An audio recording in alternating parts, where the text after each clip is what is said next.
Hi everybody, this is Dr. John Hayes and welcome to another episode of Beating Neuropathy TV. Today what I'm going to do is talk about one of the most common causes of peripheral neuropathy in our society today, and that's what's called dyslipidemia. The term dyslipidemia, loosely translated, simply means bad fats, in this case bad blood fats. Now everybody's familiar with cholesterol, and most of us are familiar with things like triglycerides and maybe even things like LDLs. All of these are terms for blood lipids. The term dyslipidemia, as we said, simply refers to having too many blood fats or blood lipids. Unfortunately, this is also one of the most common causes of neuropathy, in particular small fiber neuropathy. Now, dyslipidemia can occur in a number of different disorders, but most commonly it occurs in things like diabetes and metabolic syndrome. In rare cases, it can occur by itself. There are also genetic dyslipidemias which have devastating health consequences, not just peripheral neuropathy. Many patients with dyslipidemia also have other health conditions, things such as heart disease, vascular disease, and so on.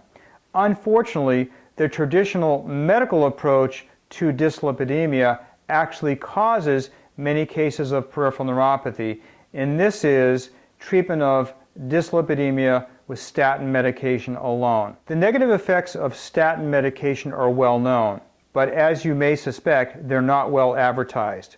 Unfortunately, statin medication can cause a number of health conditions, and on that list is peripheral neuropathy. A better treatment, in our opinion, is to do a much better job of identifying cases of dyslipidemia early. This is why annual blood tests are so important. It's also very important for you to become more proactive as you get older and your levels tend to edge up a little bit. Where dyslipidemia has caused advanced disease, such as heart disease, clogged arteries, and so on, medical and surgical treatment may be necessary. However, the long-term treatment of dyslipidemia needs to be focused on our lifestyle.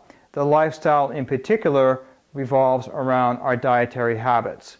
The most important thing you can do for yourself or a loved one who suffers from dyslipidemia is move your diet to a largely plant-based diet.